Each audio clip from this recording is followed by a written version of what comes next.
नमस्कार दोस्तों, स्वागत है आपका अपने यूट्यूब चैनल राहुल एजुकेटर में। आज मैं बताने वाला हूं भारत के प्रमुख मैदान तथा साथ ही विश्व के प्रमुख मैदानों के स्थानों के बारे में। तो चलिए आइए दोस्तों, शुरुआत करते हैं। मैदान देखते हैं कि मैदानों का जो इसमें वर्गीकरण दिया हुआ है कि मैदानों का वर्गीकरण किस प्रकार से किया हुआ है। तो मैदानों के वर्गीकरण में पहले देखेंगे इसमें सामान्य परिचय, उसके बाद मैदानों का उद्भव विकास किस प्रकार से हुआ, मैदानों का वर्गीकरण क्या है और उत्तरी भारत का विशाल मैदान किस प्रकार का क्षेत्र है। तो उस प्रकार से देखते हैं कि मैदानों का वर्गीकरण इसके भी प्रमुख रूप से 3 भागों में बाँटा गया है। पहला रचना के आधार पर, दूसरा निर्माण की प्रक्रिया के अनुसार, तीसरा स्थिति के अनुसार। और स्थिति के अनुसार के आधार पर भी इसे 3 भागों में बाँटा गया है। रचनात्मक या पटल विरूपणी मैदान, अपरदनात्मक मैदान और निक्षेप जनित मैदान।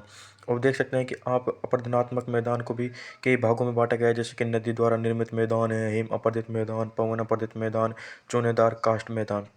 और यहाँ पर देख सकते हैं कि निक्षेपित जनित मैदान में भी आप देख सकते हैं नदी द्वारा है, बाढ़ द्वारा, डेल्टा मैदान, झीलकृत मैदान, लावा मैदान, पवन द्वारा, हिमानी द्वारा।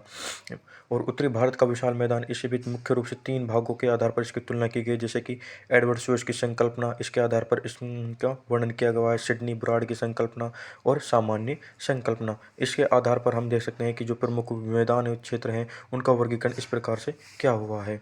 तो उसके बाद देखते हैं सामान्य परिचय।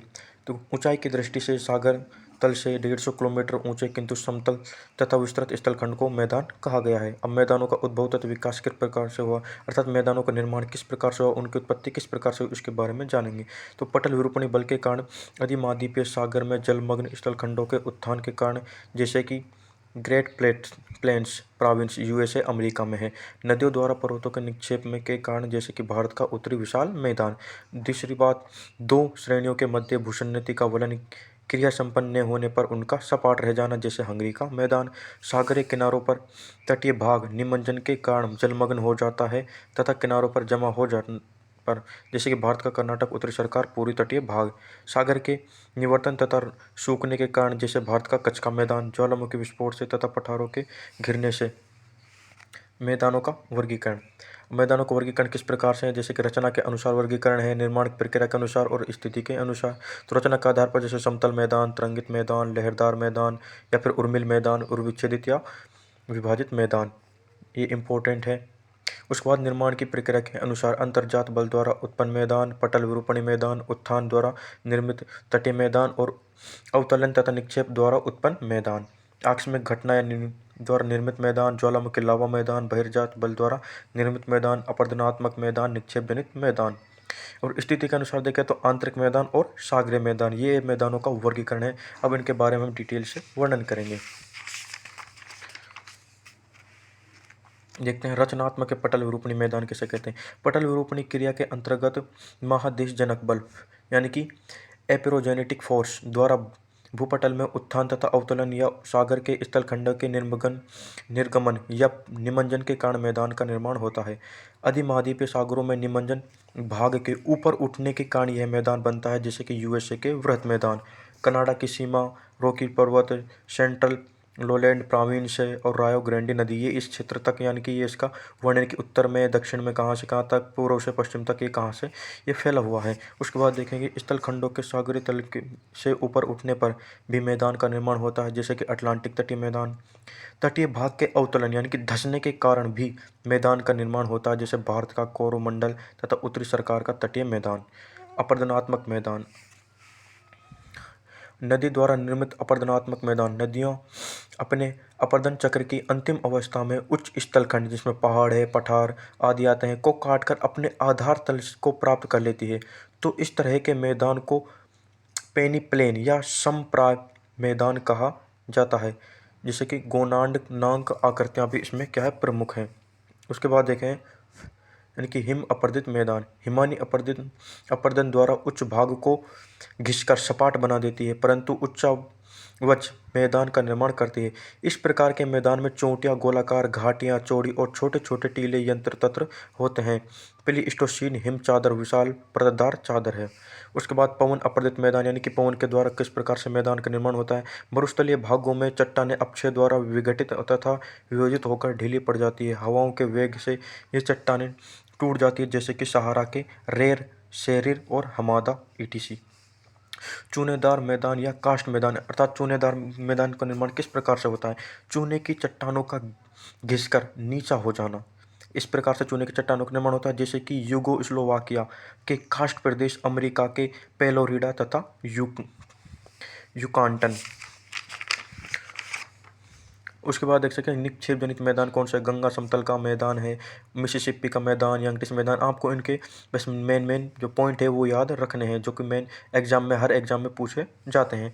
नदियों द्वारा निक्षेपित मैदान में कौन सा? गिरिपथ जलोढ़ मैदान, जो पर्वतों के यानी कि पद में होते हैं, यानी कि पर्वतों के बिल्कुल ढलाने वाले भागों में पाया जाता है, जलोढ़ मैदान है। जैसे इसमें भाबर भी बनते हैं। और दूसरे बाढ़ का मैदान, यानी बाढ़ आने से मैदान का निर्माण होता है, जिसमें खादर मैदान भी बनते हैं।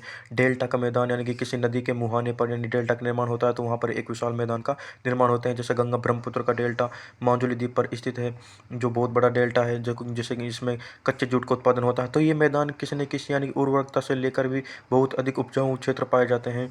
तो झीलकृत मैदान, यानी बड़ी बड़ी झीलों के सूखने से भी बड़ी बड़ी झीलों के सूखने से भी मैदानों का निर्माण होता है।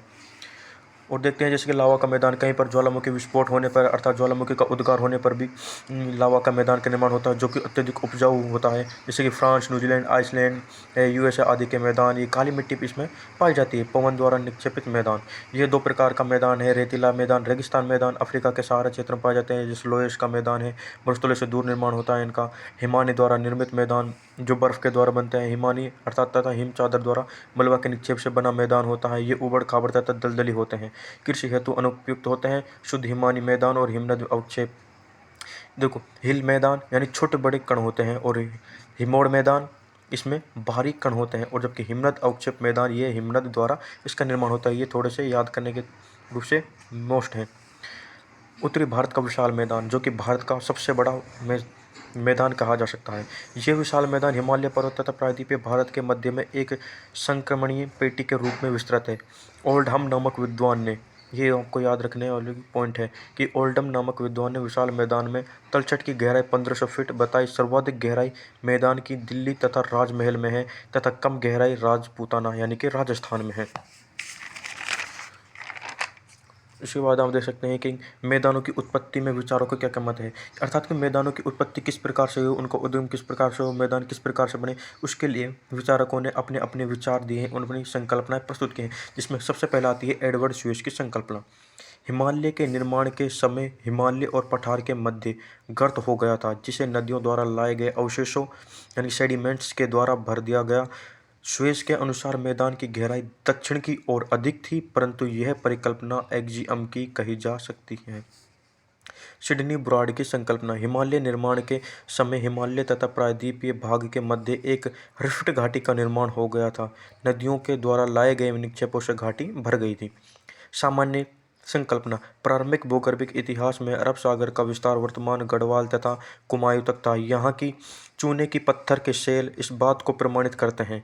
अरब सागर के पीछे हटने के प्रमुख कारण इस बात से मिलते हैं। राजस्थान में खारे पानी की झील, इस बात से आप देख सकते हैं कि अरब सागर के पीछे हटने के प्रमुख कारण इस प्रकार से मिलते हैं। जो कि प्रमुख तथ्य क्या है कि राजस्थान में खारे पानी की झील है, जो कि अरब सागर में खारे पानी की झील होती है, तो राजस्थान से अरब सागर बहुत दूर है। लेकिन इस प्रकार से साक्ष्य माने जाते हैं कि जैसे कि अरब सागर का विस्तार वहाँ तक था, जिसके कारण से उसके पीछे हटने पर राजस्थान में खारे पानी की झीलें का निर्माण हो गया था।